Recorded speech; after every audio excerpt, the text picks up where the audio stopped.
Alam naman nating lahat na si Pi Network ay kilala sa layunin nitong gawing accessible ang blockchain sa lahat sa pamamagitan po ng mobile mining. Pero ngayon, tila mas pinapalawak pa niya ang kanyang abot. Nitong mga nakarang araw ay umugong ang balita na si Pi Network ay pumasok sa mundo ng artificial intelligence. At hindi lang basta AI, nag-invest po siya sa humanoid robots ng isang kilalang startup mula po sa Silicon Valley na tinatawag na OpenMind. Pero ang tanong ng marami ay ito, tama ba ang ganitong hakbang? Kaya sa video na ito ay bibigyan po natin ng mas malalim na pagtingin ang balitang ito. Alamin natin kung ano po ang posibleng kahihinatnan ng desisyong ito. Ano nga ba ang koneksyon ng AI at saka humanoid robots sa blockchain? At anong papel ang ginagampanan ni Pi Token or Pi Network sa lahat ng ito?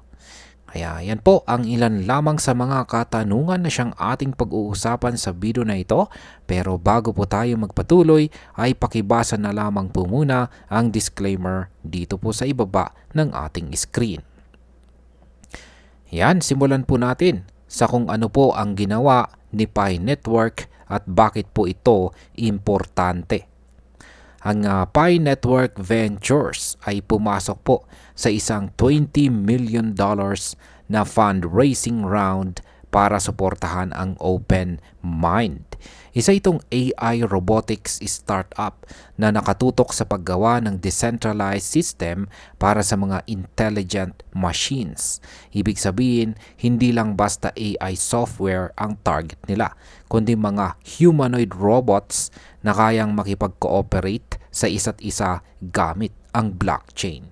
Kasama po ni Pi Network sa round na ito ang mga bigating investors tulad po ni na Pantera Capital, Coinbase Ventures, Ribbit Capital at Sequoia ng China. Ipinapakita nito na seryoso po ang galaw na ito at hindi lang ito simpleng hype or publicity stunt. Ngayon ay sino nga ba itong si OpenMind at ano ang kanilang ginagawa? Si OpenMind ay isa po itong kumpanya na nakabase sa Silicon Valley. Itinatag ito ng isang Stanford professor na si John Lippard. Ang kanilang layunin ay gumawa ng isang universal operating system para sa mga robot na tinatawag na OM1. Sa madaling salita, ito ay parang Android OS pero para sa iba't ibang klase ng robot. Mula po sa mga robot na tumutulong sa mga matatanda hanggang sa self-driving cars, manufacturing at saka logistics. Hindi lang yan. Meron din silang tinatawag na Fabric Protocol. Yan, ang protocol na ito ay tumutulong sa mga machine na magtiwala sa isa't isa, mag-verify ng identity at mag-collaborate ng real time. Malaking bahagi ito ng vision ng vision po ng mas matalino at connected na mundo sa tulong ng AI at saka blockchain. Sunod na katanungan ay paano naman magiging bahagi si Pi Network sa project na ito? Ang isa po sa pinakamalagang aspeto ng investment na ito ay ang posibleng paggamit sa Pi token bilang transactional layer sa loob ng ecosystem ng AI at saka robotics. Ibig sabihin ay kung sakaling gumana na ang mga robot systems na ito sa real-world settings, si Pi token ang posibleng gamiting pambayad o pang-verify ng mga machine or machine-to-machine transactions. Ang ganito pong uri ng integration ay hindi lang nagdadagdag ng halaga kay Pi token, kundi pinapalawak pa ang kanyang gamit sa mga tunay na industriya. Ito ang tinatawag ng mga analyst na real-world utility. At sa kaso po ni Pi Network, ito ay malaking hakbang pasulong. Ngayon ay ano naman po ang sinasabi ng Pi community tungkol dito? Habang marami sa Pi community ang natuwa at na-excite sa balitang ito, hindi naman lahat ay sang-ayon. May ilang pioneers na nagsabing dapat daw ay sa core network development muna itoon ang pondo at hindi sa mga project sa labas ng ecosystem. May isa pang pioneer na nagsabing nakakabahala daw ito dahil baka mawala ang focus sa tunay na mission ni Pi Network. Ngunit ayon naman po sa mga eksperto, ito raw ay isang natural na expansion. Sa pamamagitan po ng investment na ito ay sinusubukan ni Pi Network na pagsamahin ang blockchain at saka AI automation. Kung magtatagumpay ito, maaari itong magbukas ng bagong ecosystem kung saan magtutulungan ang decentralized technologies at ang mga intelligent machines. Ngayon ay ano po ang koneksyon ng move na ito sa global vision ni Pi Network? Ang hakbang na ito ay bahagi po ng $100 million venture capital fund na inilaunch ng Pi Network para suportahan ang mga real-world use cases. Ibig sabihin ay hindi lang ito one-time project.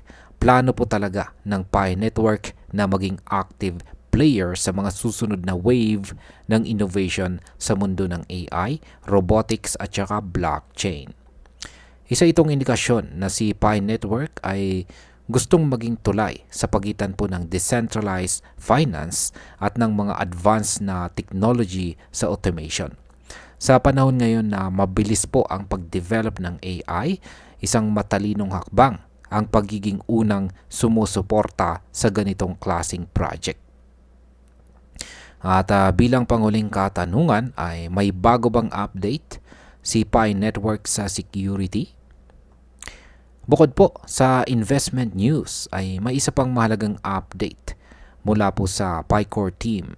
Dahil sa mga ulat ng wallet hacks ay naglabas sila ng bagong security feature na tinatawag na passkey. Ito ay isang one-tap authentication option na magbibigay po ng mas mataas na proteksyon sa ating mga account. Mahalaga po ang hakbang na ito dahil ipinapakita ng team na habang lumalawak ang kanilang operasyon ay hindi po nila nakakalimutan ang security ng kanilang users.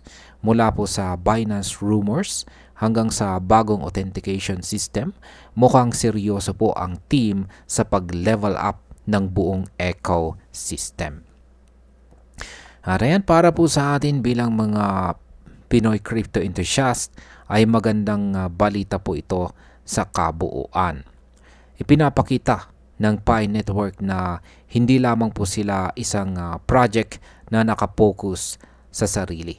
Gusto talaga nilang isama ang kanilang token sa mga technology may tunay na gamit sa future or hinaharap. Sa pamamagitan po ng pag-invest sa AI at saka robotics ay maaaring tumaas ang demand kay Pi token sa hinaharap.